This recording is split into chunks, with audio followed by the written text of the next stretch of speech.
হাগ্ৰামা মহিলাৰ দিনত বহুত কেলেংকাৰী হৈছিল যে হাগ্ৰামা মহিলাৰে নিজেও খাইছিলে আনকো খুৱাইছিল কিন্তু প্ৰমোদ বড়োৰ দিনত সেইটো হ'লগে কি লুণ্ঠন অকল প্ৰমোদ বড়ো আৰু প্ৰমোদ বড়োৰ লগত থকা একাংশ ছাত্ৰ নেতাই ক্ৰছ কেন্দ্ৰৰ বিশেষ সাক্ষাৎকাৰ অনুষ্ঠানত মই দিলৱাৰ হুছেইন মজুমদাৰে আপোনালোকক স্বাগতম জনাইছো আৰু আজি আমি আহি উপস্থিত হৈছো বাক্সা জিলাত উপস্থিত হৈছোহি আৰু দিহাৰী পৰিষদীয় সমষ্টিত উপস্থিত আছো য'ত ৰাইজৰ দলৰ এগৰাকী প্ৰাৰ্থী আছে অশ্বনী দাস নামৰ এগৰাকী প্ৰাৰ্থীৰ নিৰ্বাচনী প্ৰচাৰৰ বাবে ৰাইজৰ দলৰ সভাপতি অখিল গগৈ আজি ইয়াত আহি উপস্থিত হৈছিলহি আৰু অখিল গগৈয়ে এক বিশাল জনসভা সম্বোধন কৰিছে বিটিআৰৰ যি নিৰ্বাচন আকৰ্ষণীয় ৰূপ লৈছে আৰু প্ৰথমবাৰৰ বাবে বিটিআৰ নিৰ্বাচনত দেখা পোৱা গৈছে ৰাজ্যৰ প্ৰায় আটাইকেইটা ৰাজনৈতিক দল ৰাষ্ট্ৰীয় দলৰ পৰা আৰম্ভ কৰি আঞ্চলিকতাবাদী দলসমূহ প্ৰত্যেকটো দলে অংশগ্ৰহণ কৰিছে আৰু নিৰ্বাচনী যুঁজ আকৰ্ষণীয় ৰূপ লৈছে অখিল গগৈৰ সৈতে আমাৰ আছে জটিল এক সমষ্টি আৰু জটিল নিৰ্বাচনী প্ৰক্ৰিয়া চলি আছে জানিবৰ কাৰণে চেষ্টা কৰিম অখিল গগৈ ডাঙৰীয়া কেইখন আসনত আপোনালোকে প্ৰাৰ্থিত্ব দিছে আৰু কি আশা কৰিছে আমি বিটিচিত অকল তিনিখন আসনত প্ৰাৰ্থিত্ব দিছো মাত্ৰ তিনিখন আসনত এজন বড়ো যুৱকক আমি এখনত দিছো ওদালগুৰিত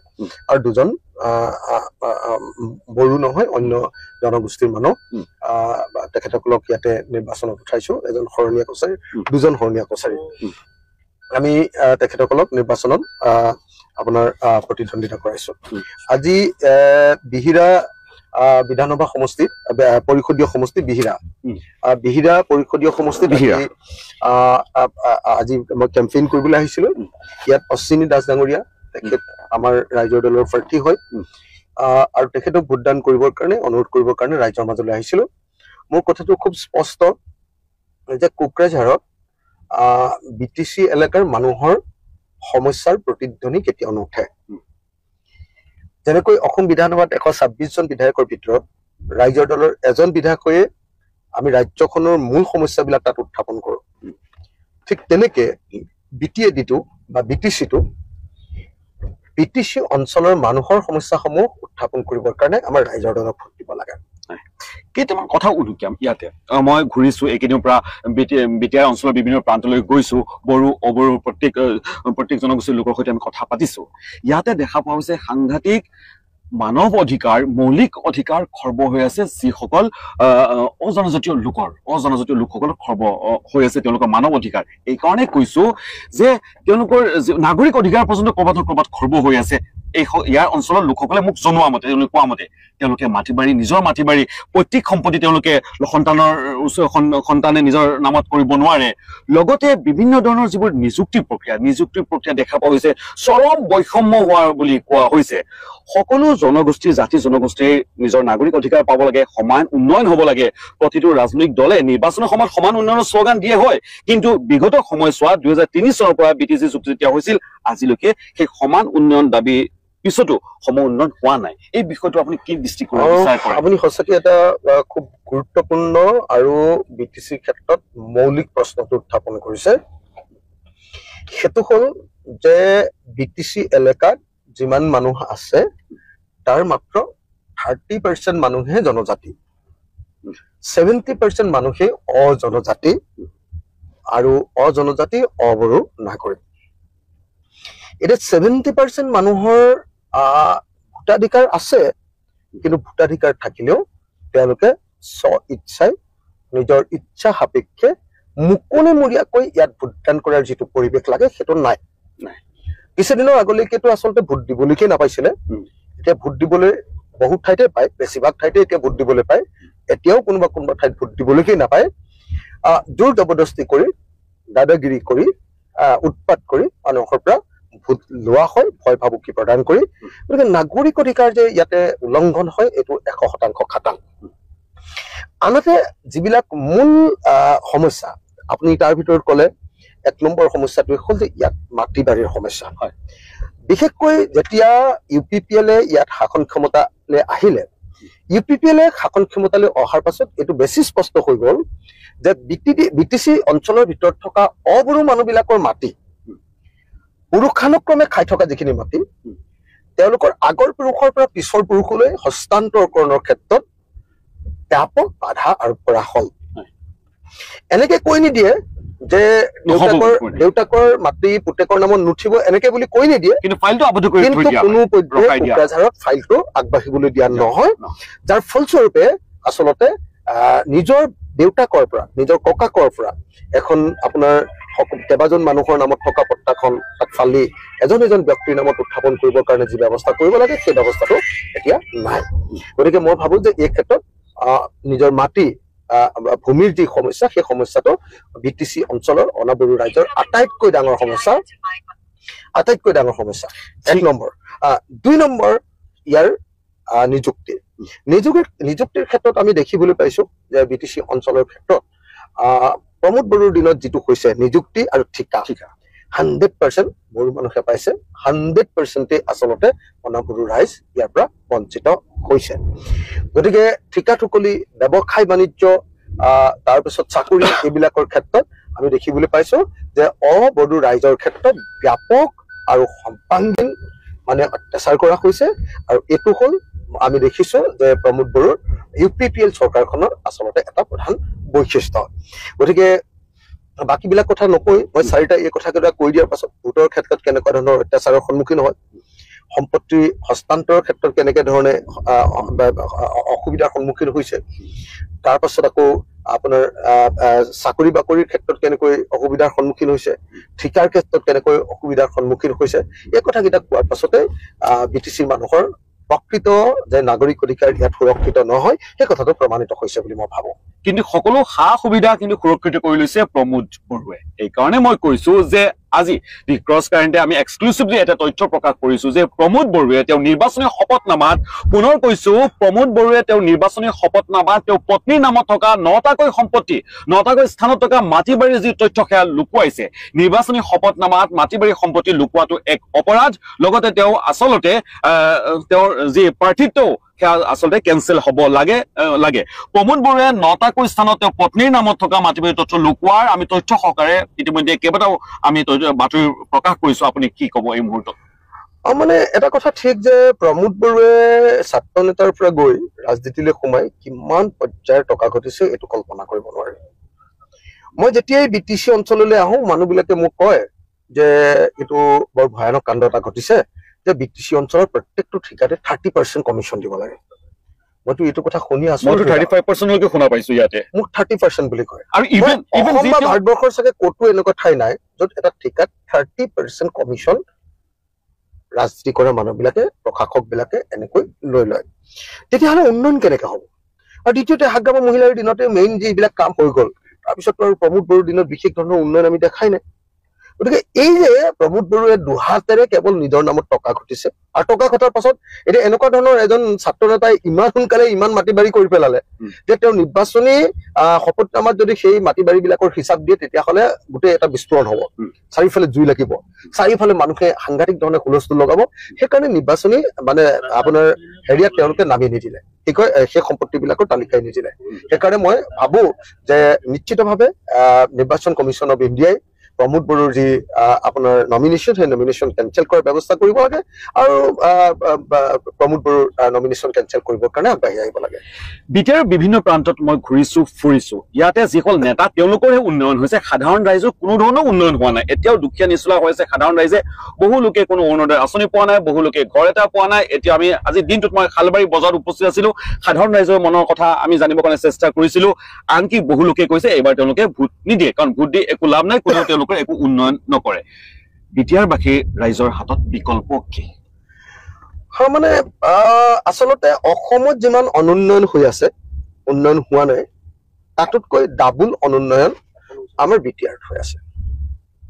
ডাবুল অনুন্নয়ন আমাৰ বিটিআৰত হৈ আছে, BTCত হৈ আছে। সঁচা কথা ক'বলৈ গ'লে মানে আপুনি দুটা বস্তু একদম স্পষ্টকে দেখিবলৈ পাব যে BTCৰ বড়ো এলেকাৰ ৰাস্তা পদূলি অলপ পকা হৈছে, কিন্তু অবড়ো অঞ্চলৰ ৰাস্তা পদূলি একেবাৰে পকীকৰণ হোৱাই নাই। নাম্বাৰ 1। 2 নম্বৰ কথাটো হ'ল বড়ো বা অনাবড়ো বাদেই দিয়ক, সাধাৰণ মানুহৰ কাৰণে কোনো আঁচনি ইয়াতে গ্ৰহণ কৰা হোৱা নাই। তাৰ বিপৰীতে আমি নিজে দেখিছো যে আজি প্ৰমোদ বড়োৱে 10 কোটি টকা ছাতি কিনাৰ নামত চেংচন কৰিছে, মানে টেণ্ডাৰ কৰিছে, কিনিবৰ কাৰণে অৰ্ডাৰ ওলাইছে, অথচ বাৰিষা গুচি গৈছে। আৰু ছাতি যেনেকে পোৱাৰ ক'তো আমি দেখা নাই যে মানুহে ছাতি পাইছে তো এই ধৰণে চেন্ট্ৰেল গভৰ্ণমেণ্টৰ পৰা অহা ষ্টেট গভৰ্ণমেণ্টৰ পৰা অহা যিটো ফাণ্ড সেই ফাণ্ডটোৰ যি মিছ ইউজ হৈছে দুটা বস্তু মই আকৌ এবাৰ কৈছো যে ইয়াতে উন্নয়ন একেবাৰে কম পুঁজিৰো একেবাৰে কম উন্নয়ন কম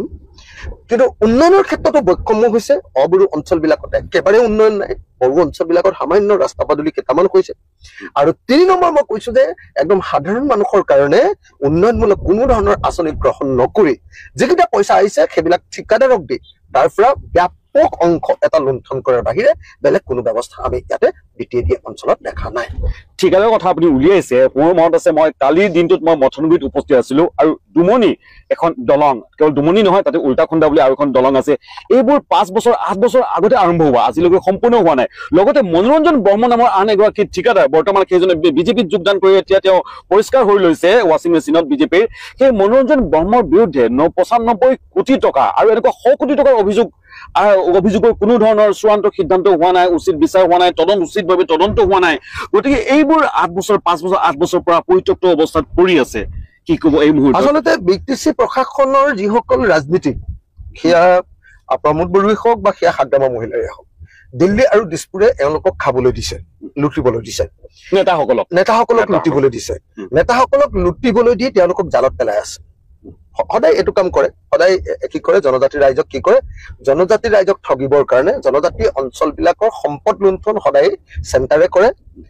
আৰু জনজাতি অঞ্চলৰ যি লিডাৰ সেই লিডাৰক সামান্য পৰিমাণে অংশীদাৰ কৰি দিয়ে লুণ্ঠনৰ অংশীদাৰ কৰি দিয়ে সেই লিডাৰবিলাকৰ চৰিত্ৰ নাইকিয়া কৰি দিয়ে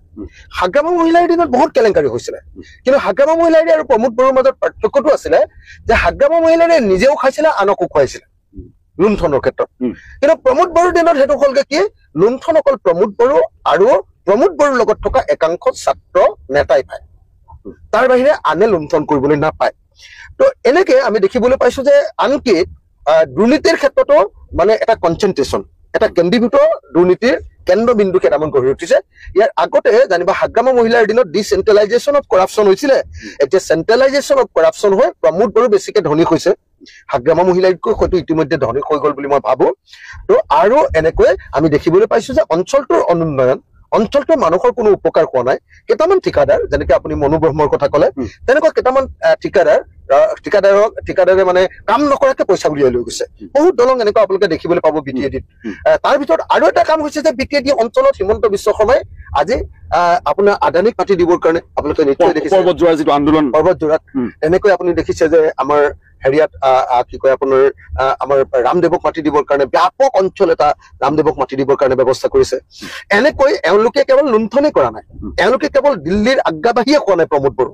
তেওঁলোক কেৱল দিছপুৰৰ আজ্ঞাবাহীয়ে খোৱা নাই হিমন্ত বিশ্ব শৰ্মাৰ নিশ্চয় খোৱা নাই হিমন্ত বিশ্ব শৰ্মাৰ ওচৰত প্ৰমোদ বড়োৱে মানে আপোনাৰ চাৰেণ্ডাৰে কৰা নাই লগতে কি কৰিছে যে এই অঞ্চলৰ ভূমি চিৰকালৰ কাৰণে কিছুমান কৰ্পৰেট শক্তি কিছুমান পুঁজিপতি কিছুমান 2 নম্বৰী মানুহক এনেকৈ দি এই অঞ্চলটোৰ যি মূল আন্দোলন আছে যে ভূমিৰ অধিকাৰ বড়ো মানুহৰ হাতলৈ আহিব লাগে ভূমিৰ অধিকাৰ স্থানীয় মানুহৰ হাতলৈ আহিব লাগে এই প্ৰশ্নবিলাক নাইকিয়া কৰা আমি দেখিবলৈ পাইছো ডিলিমিটেশ্যনৰ পাছত বিটিএডিত দেখা পোৱা গৈছে 15টা বিধানসভা সমষ্টি হৈ গ'ল আৰু এইবাৰ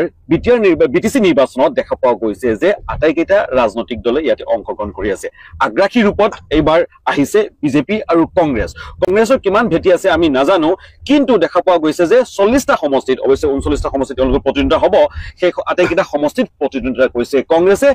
বিজেপিও 30টাতকৈ অধিক সমষ্টিত প্ৰথম কথাটো হ'ল যে কোনোপধ্যে বিজেপিক বিটিচি অঞ্চলত ক্ষমতালৈ আহিবলৈ দিব নালাগে যদি বিটিচি অঞ্চলত বিজেপিক ক্ষমতালৈ আহে তেতিয়াহ'লে যিটো কাৰণত বড়ো মানুহে আন্দোলন কৰিছিলে যে কোকৰাঝাৰৰ ক্ষমতা সম্পূৰ্ণৰূপে গুচি যাব গতিকে মোৰ প্ৰথম আৰু প্ৰধান কথাটো হ'ল যে বড়ো জনগণৰ স্বায়ত্তশাসনৰ যি অধিকাৰ সেই অধিকাৰ কোকৰাঝাৰত থাকিব লাগে ক্ষমতা কোকৰাঝাৰত কুক্ষিগত হ'ব লাগে আৰু কোকৰাঝাৰত কেন্দ্ৰীভূত হৈ সেই ক্ষমতা গাঁও অঞ্চলবিলাকলৈ একেবাৰে ভিচিডিচি বিলাকলৈ বিকেন্দ্ৰীকৃত হ'ব লাগে কিন্তু এই ক্ষমতা যদি কিবা কাৰণত বিজেপি জিকে তেতিয়াহ'লে দিছপুৰৰ পৰা নিয়ন্ত্ৰণ হ'ব দিল্লীৰ পৰা নিয়ন্ত্ৰণ হ'ব আৰু যাতে বিটিএডি অঞ্চলৰ ক্ষমতা দিল্লী আৰু দিছপুৰে নিয়ন্ত্ৰণ কৰিব নোৱাৰে এই ক্ষমতা যাতে কোকৰাঝাৰতে কেন্দ্ৰীভূত হয় আৰু কোকৰাঝাৰৰ পৰা গাঁও অঞ্চললৈ যায় তাৰ কাৰণে মই ভাবো যে বিটিচি অঞ্চলৰ যি আঞ্চলিক দল বিপিএফ অথবা ইউপিচিএল এই দুটা দলে আচলতে এই নিৰ্বাচনত জয়ী হ'ব লাগে যদি বিজেপি ইয়াত জয়ী হয় তেতিয়াহ'লে দুটা ঘটনা ঘটিব এক নম্বৰ কথা যে আকৌ বিটিচিত আন্দোলন আৰম্ভ হৈ যাব কাৰণ BTADৰ স্থানীয় মানুহৰ যি সংগ্ৰাম ইয়াৰ সম্পদৰ ওপৰত অধিকাৰ ইয়াৰ মাটিৰ ওপৰত অধিকাৰ ইয়াত স্বতন্ত্ৰ স্বশাসনৰ অধিকাৰ স্বশাসনৰ সোৱাদ বিচাৰি বড়ো মানুহে যি আন্দোলন কৰিছে সেই স্বশাসনৰ সোৱাদটো হিমন্তৰ ওচৰলৈ গুচি যাব যেনেকৈ আজি আপোনালোকে দেখিছে কাৰ্বি আংলং স্বায়ত্তশাসিত পৰিষদৰ যিটো ক্ষমতা সেই ক্ষমতা এতিয়া কমপ্লিটলি বিজেপিৰ হাতলৈ গুচি গ'ল তাৰ ফলস্বৰূপে কাৰ্বি আংলং স্বায়ত্তশাসিত পৰিষদখন হিমন্ত বিশ্ব শৰ্মাৰ ATMত পৰিণত হ'ল এতিয়া কাৰ্বি আংলং বহুতে একেই কয় প্ৰমোদ বড়োকে একেই আখ্যা দিব খোজে বহুতে যে মুখ্যমন্ত্ৰীৰ নিৰ্দেশতে উঠা বহা কৰে কিন্তু তথাপি ইয়াত এটা অকণমান হ'লেও জটিলতা আছে ইয়াত বড়োসকলৰ অলপ হ'লেও অধিকাৰ সাব্যস্ত হয় কিন্তু কাৰ্বিসকলৰ কোনো অধিকাৰেই নাই হিমন্ত বিশ্ব শৰ্মাই 1000 বিঘা মাটি লাগে বুলি কৈছে তাৰ পত্নীলে দিবলৈ বাধ্য হৈছে হিমন্ত বিশ্ব শৰ্মাই কেৱল আপোনাৰ কি নাম তুলিৰাম ৰংহাঙক অলপ লুণ্ঠন কৰিবলৈ দিছে তাৰ বাহিৰে সমস্ত কাৰ্বি আংলঙৰ ক্ষমতা এতিয়া বিজেপি RSSৰ হাতলৈ গুচি গ'ল এতিয়া কাৰ্বি মানুহৰ ক্ষমতা তাত নাই বাঙালী মানুহৰ ক্ষমতা আজি BTADটো আমি দেখিবলৈ পাইছো যে বাঙালী মানুহ ব্যাপক ৰূপত যেতিয়াই বিজেপি গঢ়ি উঠিছে ব্যাপক ৰূপত বাঙালী মানুহৰ অধিকাৰ আজিৰ দিনটোত আপোনালোকে যদি চাই যে আনকি কোকৰাঝাৰতো বিজেপি অহাৰ পাছত প্ৰমোদ বড়ো নহয় প্ৰমোদ বড়ো মন্ত্ৰীসভাৰ আন এজন বাঙালী সদস্য কি নাম আপোনাৰ তেওঁৰ নামটো কি আছিলে অৰূপ দেৰ হাতত সম্পূৰ্ণৰূপে ক্ষমতা কক্ষিগত হৈছে বাঙালী মানুহ এনেই আপোনাৰ নিশ্চয় জানে যে আপোনালোকে গ্ৰামোন্নয়ন মন্ত্ৰী আমাৰ দাস ডাঙৰীয়া এনে কোৱা নাই যে বিজেপি জন্ম হৈছে অসমত জন্ম হৈছে হেৰিয়াৰ ঔৰখত লালন পালন কৰি হিন্দী ভাষীৰ ঔৰখত আৰু হিন্দু বেংগলীৰ তেওঁলোকক লালন পালন কৰি তুলি ধৰিছে এতিয়া সেইকাৰণে আমি দেখিবলৈ পাইছো যেনেকৈ সমগ্ৰ অসমত আজি বেংগলী কি কয় আপোনাৰ সমগ্ৰ অসমত যেনেকৈ আপোনাৰ বাংলাদেশী বিলাকক হিন্দু বাংলাদেশী বিলাকক অধিকাৰ প্ৰদান কৰিব খোজা হৈছে তেনেকে অৰূপ দেৰ নিচিনা কিছুমান বিতৰ্কিত কেলেংকাৰীযুক্ত 2 নম্বৰী গণ্ডগোলীয়া মানুহক কি কৰিছে BTC অঞ্চলত আনকি প্ৰমোদ বড়োৰ ওপৰত বহুৱাই দিছে গতিকে মই ভাবো যে আকৌ এবাৰ মই স্পষ্ট কৰি দিওঁ দে দুটা কাম যদি কেনেবাকে বিজেপিৰ হাতলৈ যায় এক নম্বৰ BTADত আকৌ অস্ত্ৰৰ জনজননী আৰম্ভ হ'ব আকৌ বিদ্ৰোহ হ'ব আকৌ মানুহ আন্দোলনলৈ গুচি যাব সেইকাৰণে মই ভাবো যে অতি কমেও অহা 20 বছৰলৈ পুনৰ হয় BPFৰ হাতত নহলে EPPLৰ হাতত আমি BTADৰ শাসন ক্ষমতা এৰি দিব লাগে এক নম্বৰ এই অঞ্চলটোৰ স্থায়ী শান্তিৰ কাৰণে এটো অত্যন্ত প্ৰয়োজন নাম্বাৰ 1 নাম্বাৰ 2 যদি হে বিজেপি ইয়ালৈ আহে তেতিয়াহ'লে বিজেপি ইয়াত কি হ'ব আজিৰ দিনটোত অনাবৰু মানুহবিলাকে সংঘাত লিপ্ত হ'বলগীয়া হৈছে সম্পদৰ কাৰণে মাটিৰ ভূমিৰ অধিকাৰৰ কাৰণে চাকৰিৰ কাৰণে সেই ইস্যুবিলাক তল পেলাই হিমন্ত বিশ্ব শৰ্মাই এই সংঘাতবিলাকৰ অন্যটা সংঘাতক ডাঙৰ কৰি দিব হিন্দু মুছলমানৰ সংঘাত ইয়াৰ সাংঘাতিক ধৰণৰ হিন্দু মুছলমানৰ সংঘাত হ'ব আৰু বিজেপি অহাৰ লগে লগে আকৌ BTC বা BTAD অস্থিৰ হৈ পৰিব আকৌ বিদ্ৰোহী হৈ উঠিব আকৌ সংগ্ৰাম গঢ়ি উঠিব আৰু এই অঞ্চলৰ অনাবৰু মানুহৰ মাজতে সেই সংঘাত লগোৱাৰ ক্ষেত্ৰত এটা সাম্প্ৰদায়িক দৃষ্টিকোণেৰে এটা পৰিৱেশ সৃষ্টি কৰিব গতিকে মই ভাবো যে অতি স্পষ্টভাৱে মই ভাবো যে কোনো পৰ্যায়ত বিজেপিৰ হাতলৈ BTADৰ ক্ষমতা যাব নালাগে এবাৰ পুনৰ মইতো ভাবো মোক যদি আপুনি বেছি খোলাকে খুদে তেতিয়াহ'লে মই কম যে নহয় এবাৰ ক্ষমতা BPFৰ হাতলৈ যাব লাগে কাৰণ আমি দেখিছিলো যে BPFে বিজেপিৰ ওচৰত বা কংগ্ৰেছৰ ওচৰত অলপ কম পৰিমাণে আত্মসমৰ্পণ কৰিছিল কিন্তু প্ৰমোদ বড়োৱে বিজেপিৰ ওচৰত 100% আত্মসমৰ্পণ কৰিছে অকমান ৰখাইছো এক ডাঙৰ মন্তব্য অখিল গগৈ ৰাজ্য দলৰ সভাপতি এক ডাঙৰ মন্তব্য তেওঁ মুকলিকে কৰিছে BPFক সমৰ্থন এক প্ৰকাৰ তেওঁ সমৰ্থন আগবঢ়াইছে যে BTR ৰাইজে BPFক সমৰ্থন কৰিব লাগে আৰু BTCত BPFৰ পৰিষদ গঠন হ'ব লাগে বুলি এক প্ৰকাৰ তেওঁ সমৰ্থন আগবঢ়াইছে আৰু তেওঁ মুকলিকৈ তেওঁ মন্তব্য প্ৰকাশ কৰিছে এই মুহূৰ্তত এক ডাঙৰ খবৰ দি ক্ৰছ কাৰেণ্টৰ দৰ্শকৰ বাবে যে অখিল গগৈয়ে BPFক সমৰ্থন কৰিছে অখিল গগৈয়ে BPFক সমৰ্থন কৰিছে তেওঁ কোনো ৰাষ্ট্ৰীয় দল দিছপুৰ বা দিল্লীৰ পৰা নিয়ন্ত্ৰণ হোৱা কোনো ৰাষ্ট্ৰীয় দলৰ আগ্ৰাসী ভূমিকা থাকিব নালাগে আৰু সেই ৰাষ্ট্ৰীয় দলসমূহক ইয়াৰ BTR-বাসী ৰাইজে প্ৰত্যাখ্যান কৰিব লাগে তাৰ বিপৰীতে আঞ্চলিক দলক তেওঁ সমৰ্থন আগবঢ়াইছে আৰু অলপ মুকলিকৈ ক'বলৈ গৈ তেওঁ কৈছে যে BPFক সমৰ্থন কৰিব লাগে BTR-বাসী ৰাইজে অখিল গগৈ ডাঙৰীয়া আপোনাৰ মুকলি আহ্বান নেকি যে BTR-বাসী ৰাইজে BPFক সমৰ্থন কৰিব লাগে মোৰ মুকলি আহ্বানটো হ'ল যে BTR অঞ্চলত থকা আঞ্চলিক দল বড়ো দলকেইটাকহে আচলতে ক্ষমতাত বহুৱাব লাগে আৰু অতি কমেও 20 বছৰলৈ ক্ষমতাত তেওঁলোকে থাকিব লাগে দ্বিতীয় বস্তুটো হ'ল যে এই দলকেইটাৰ ভিতৰত এই দুটা দল এটা হ'ল বিপিএফ আৰু ইউপিপিএল এই দুটা দলৰ ভিতৰত ইউপিপিএল টো বিজেপিৰ ওচৰত বেছি নতজানু হৈ গৈছে প্ৰমোদ বড়ো সম্পূৰ্ণৰূপে চাৰেণ্ডাৰ কৰিছে কিন্তু আমি দেখিছিলো যে হাগ্ৰা মমাহিৰে তাতকে নিজৰ স্থিতি সবলভাৱে প্ৰকাশ কৰিবলৈ বড়োসকলৰ অধিকাৰৰ প্ৰশ্নটো সবলভাৱে তুলি ধৰিবলৈ সক্ষম হৈছিল দ্বিতীয়তে আমি দেখিছিলো যে হাগ্ৰামা মহিলাৰ দিনত আনকি অনাবৰু মানুহবিলাকৰো কিছু অধিকাৰ আছিল ব্যৱসায় বাণিজ্যত অংশীদাৰ পাইছিল ঠিকা ঠুকলি পাইছিল মাটি বাৰী কিনা বেচাৰ ক্ষেত্ৰত এতিয়াৰ নিচিনা ইমান সমস্যাৰ সন্মুখীন হোৱা নাছিল গতিকে এই ফালৰ পৰা চাবলৈ গ'লে মই ভাবো যে আজিৰ দিনটোত বিজেপিৰ বেছি কাষ নচপা কমকে তথাপিও তেওঁলোকৰ গণ্ডগোল আছে তথাপি মই ভাবো যে বিপিএফক ভোটদান কৰাটো এই সময়ত আমাৰ কি কয় বিটিএডি অঞ্চল বা বিটিআৰ অঞ্চলৰ সকলো মানুহৰ গুৰুত্বপূৰ্ণ দায়িত্ব বুলি মই ভাবো ৰাজনীতিৰ ভূৰসাসকলে ক'ব খোজে যে বিজেপিয়ে এইবাৰ ফাণ্ড পাতি থৈছে যোনে আসনলৈ আহিব বিজেপি অংশীদাৰ হ'ব ইউপিপিএলৰ অংশীদাৰ হ'ব বা বিপিএফৰ অংশীদাৰ হ'ব মুঠতে বিজেপি এইবাৰ শাসনত থাকিব খোজে পূৰ্বৰ দৰে মই ভাবো যে বিটিএডিৰ মানুহে বা বিটিচিৰ মানুহে এবাৰ সংখ্যাগৰিষ্ঠতাৰ ক্ষেত্ৰত 40খন আসনৰ 20+ আসনত আচলতে বিপিএফক জিকাই দিব লাগে যদি 20+ আসনত বিপিএফক জিকাই তেতিয়াহ'লে বিটিচিৰ মানুহবিলাক অলপ শান্তিত থাকিবলৈ পাব বড়ো অনাবড়ো দুইটা জাতিৰ মানুহ অলপ শান্তিত থাকিবলৈ পাব আৰু বাকি মই ভাবো যে ৰাইজৰ দলক এটা বা দুটা সিট অন্তত দিব লাগে এই কাৰণে যে ৰাইজৰ দলক যদি এটা বা দুটা সিট দিয়ে ৰাইজৰ দলে সকলো প্ৰশ্ন বিটিচিৰ বড়োসকলৰ প্ৰশ্ন আৰু বিটিচিৰ অনাবড়োসকলৰ প্ৰশ্ন এই দুইটা প্ৰশ্ন তেওঁলোকৰ পৰিষদীয় এলেকাত অৰ্থাৎ পৰিষদত তেওঁলোকৰ আপোনাৰ কোকৰাঝাৰত এই প্ৰশ্নবিলাক উত্থাপন কৰিব পাৰিব যেনেকৈ অখিল গগৈ আজি 126 জন এমএলএৰ ভিতৰত উত্থাপন কৰিবলৈ সক্ষম হৈছে তেনেকৈ আমাৰ যদি কোনোবা এজন এমএলএ জিকাই দিব পাৰে আমাৰ কাউন্সিলৰক জিকাই দিব পাৰে পৰিষদীয় নিৰ্বাচনত তেতিয়াহ'লে নিশ্চিতভাৱে মই নিজে লাগি ল'ম আৰু নিজে লাগি লৈ কোকৰাঝাৰত যাতে বড়ো আৰু অনাবড়ো সকলো ৰাইজৰে বিটিচি অঞ্চলৰ মানুহৰ কথাৰ প্ৰতিধ্বনি হয় তেওঁলোকৰ দাবী দাবাবিলাক উত্থাপন হয় কাউন্সিলখন যেন অকল টকা লুণ্ঠন কৰাৰ হাতিয়াৰ নহয় কাউন্সিলত যাতে সেই অঞ্চলৰ জনগণৰ সমস্যাৰ প্ৰশ্নটো উত্থাপন হয় তাৰ ব্যৱস্থা কৰিবলৈ সক্ষম হ'ম আৰু মই দুটা প্ৰশ্ন সুধিম বিটিআৰ প্ৰসংগত এইবাৰ দেখা পোৱা গৈছে বিজেপিয়ে প্ৰাৰ্থিত্ব দিছে আৰক্ষী এনকাউণ্টাৰ হোৱা লোকক বিজেপিয়ে প্ৰাৰ্থিত্ব দিছে নাৰী নিৰ্যাতন কৰা লোকক যি বিজেপিয়ে দুৰ্নীতি সেইটো শূন্য সহনশীলতাৰ কথা কয় নাৰী সন্মানৰ কথা কয় অংকিতা দত্তক লৈ পেলাই তেওঁলোকে আন্দোলন পৰ্যন্ত কৰিছিল কংগ্ৰেছৰ এগৰাকী নেত্ৰীয়ে যেতিয়া অভিযোগ উত্থাপন কৰিছিল সেই বিজেপিয়ে এইবাৰ বিটিআৰত নাৰী নিৰ্যাতনকাৰীক আৰক্ষী এনকাউণ্টাৰ হোৱা লোকক পৰ্যন্ত প্ৰাৰ্থিত্ব দিছে এইটো বৰ হাস্যকৰ কথা এইটো বৰ হাস্যকৰ কথা বিজেপিয়ে সদায় স্বচ্ছতাৰ কথা কয় সদায় শুদ্ধ হৈ থকাৰ কথা কয় বিজেপিৰ মুখত মানে ৰাম নাম সদায় কিন্তু কামত তেওঁলোকৰ একেবাৰে ৰাৱণতকৈ ছাৰ আপোনালোকে নিজে দেখিছে যে আপোনাৰ মাটি কিনা বেচাৰ ক্ষেত্ৰত অসমৰ মুখ্যমন্ত্ৰী দালাল বিলাকক ধৰিছিলে আৰু দালালক ক'বাত এনকাউণ্টাৰ কৰিছিলে ভুৱা এনকাউণ্টাৰ সেইটো আকৌ মই ছাপোৰ্ট নকৰো দেই ভুৱা এনকাউণ্টাৰটো কিন্তু তেনেকুৱা এজন দালাল যাক ভুৱা এনকাউণ্টাৰ কৰিছিলে তেনেকুৱা এজন দালালকে এবাৰ আকৌ পৰিষদীয় নিৰ্বাচনত বিজেপিৰ পৰা প্ৰাৰ্থিত্ব দিলে এজন দালালকটো বিধায়কো কৰি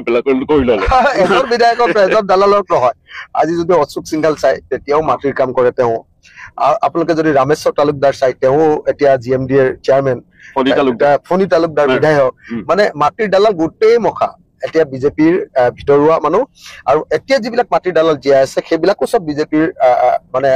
হাংগু পাংগু সদস্য গতিকে মই ভাবো যে বিজেপিৰ সেই যিটো আপুনি বিখ্যাত ৱাশ্বিং মেচিনৰ তত্ত্ব কৈছে বিজেপিৰ ৱাশ্বিং মেচিনত সোমোৱাই এওঁলোকে এই মাটিৰ দালাল বিলাকক আৰু নাৰী নিৰ্যাতনকাৰীৰ কথা কৈছে মই অৱশ্যে কোন নাৰী নিৰ্যাতনকাৰী ইমান ভালকে নাজানো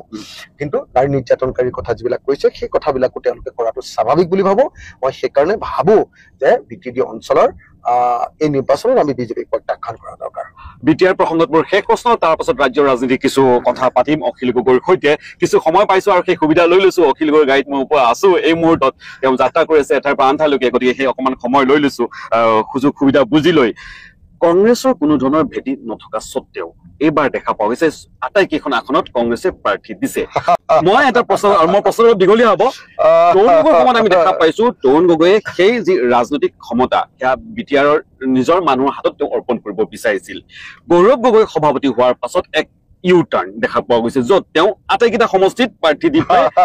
তেওঁ নিজৰ হয়তো ভেটি সবল কৰিব বিচাৰিছে বা কি বিচাৰিছে সেইটো মই নাজানো আপোনাৰ পৰ্যবেক্ষণ কেনেকুৱা আমি কৈ পালোহি এতিয়া মুছলপুৰ পাৰ আহিলো হয় মই আপোনালোকক এটা কথা ক'ব খোজো আচলতে কংগ্ৰেছে বিটিচিত যি কাম কৰিছে এইটো ক'বলৈ গ'লে বিজেপিক সহায় কৰাৰ কাৰণে কৰিছে দুৰ্ভাগ্যজনক কথাটো কিন্তু কথাটো সেইটোৱে সত্য যে কংগ্ৰেছে 40টাৰ ভিতৰত 39খন সিটত 40খনতে দিছিলে নেকি 40খনৰ ভিতৰত 40খন আসনতে তেওঁলোকে প্ৰতিদ্বন্দ্বিতা কৰিছিলে আৰু 40খন আসনত প্ৰতিদ্বন্দ্বিতা কৰাৰ কথাটো তেওঁলোকে কৈছে যে নহয় তেওঁলোকৰ সংগঠন বৃদ্ধি কৰিবৰ কাৰণে সবল কৰিবৰ কাৰণে এই কাম কৰিছে কিন্তু কাৰ্যত দেখা গৈছে যে কংগ্ৰেছৰ এই কামৰ জৰিয়তে অনাবৰু ভোটবিলাকৰ ক্ষেত্ৰত বিশেষকৈ মুছলমান ভোটবিলাক বিভক্ত হৈ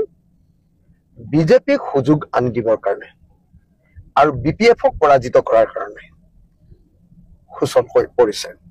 সেইকাৰণে যদি ইন্টেনশনালি কংগ্ৰেছে কৰিছে মই নাজানো বিজেপিক সহায় কৰি দিবৰ কাৰণে কিন্তু বিজেপিৰ সহায় হৈছে যদি ইন্টেনশনালি কৰা নাই তেতিয়াহ'লে মই ভাবো যে কংগ্ৰেছে এইটো ভুল ষ্ট্ৰেটেজি লৈছে তৃতীয় কথাটো হ'ল যে কংগ্ৰেছে কিয় বিপিএফৰ লগত একলগ নহল যদি বিপিএফৰ লগত একলগ নহল তেতিয়াহ'লে যদি সঁচাকে কংগ্ৰেছে ইয়াত অলপ কিবা কাম কৰিব খুজিছিলে আন বিৰোধী দলবিলাকৰ লগত কিয় একলগ নহল আমি আটাইবিলাকে মিলি যদি একেলগতে খেলিলোহেঁতেন তেতিয়াও যদি 2টা বা 3টা আসনতো আমি যদি জিকিলোহেঁতেন বা 4খন আসনতো যদি জিকিলোহেঁতেন তেতিয়াহ'লে কোকৰাঝাৰত আমাৰ প্ৰশ্নবিলাক বিৰোধীবিলাকৰ প্ৰশ্ন আৰু বিটিচি অঞ্চলৰ ৰাইজৰ মূল প্ৰশ্নবিলাক আমি তাত উত্থাপন কৰিব পাৰিলোহেঁতেন এতিয়াতো মই ইয়ালৈ আহি নিজে গম পাইছো যে কংগ্ৰেছটো ক'তো জিকাৰ চান্সেই নাই মুছলমান এলেকাবিলাকত ক'ৰবাত অলপ ভোট পাব কিছু ভোট পাব আৰু ভোট পাই তেওঁলোকে বিজেপিক জিকাৰ কাৰণে সুযোগ উলিয়াই দিব যেনেকে ধৰক অৰূপ দে বোলা মানুহজনৰ যিটো সমষ্টি অৰূপ দে বোলা মানুহজনৰ সমষ্টিটো গোটেইবিলাকে বিপিএফেও মুছলমান দিছে কংগ্ৰেছেও মুছলমান কেণ্ডিডেট দিছে ইউপিপিএলেও মুছলমান কেণ্ডিডেট দিছে সকলোবিলাকে মুছলমান কেণ্ডিডেট দি তাত অৰূপবাদী নেতাজনক জিকাই দিবৰ কাৰণে কংগ্ৰেছে আৰু বাকী দলবিলাকে একেলগতে অকল মুছলমান কেণ্ডিডেট দি অৰূপ দে হিন্দু কেণ্ডিডেট দি তেওঁক জিকাই দিব মথনগুৰিটো দেখা পাইছো এনেকুৱা এগৰাকী তেওঁলোকে জিয়াউৰ ৰহমান নামানে কোনোবা এগৰাকী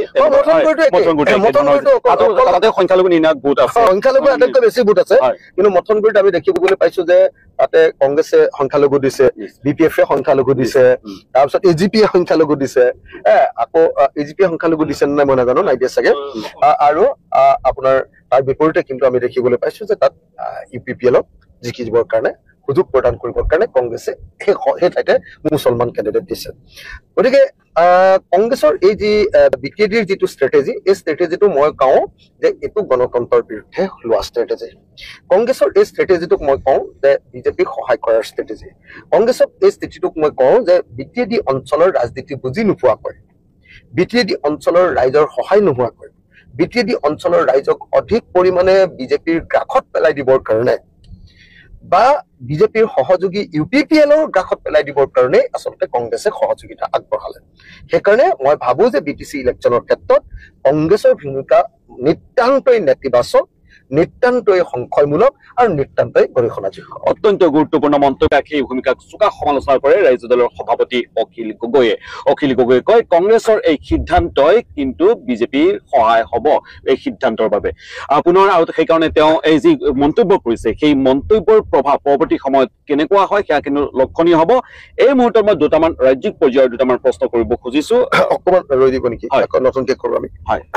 নিশ্চয়কৈ কিছু হয়তো কাৰিকৰী বিজুতি আছে আৰু অখিল গগৈ চাগে কিছু অসুবিধা তেওঁ পাই আছে পৰৱৰ্তী সময়ত আমি পুনৰ সংযুক্ত হ'ম আপোনালোকে চাই থাকিব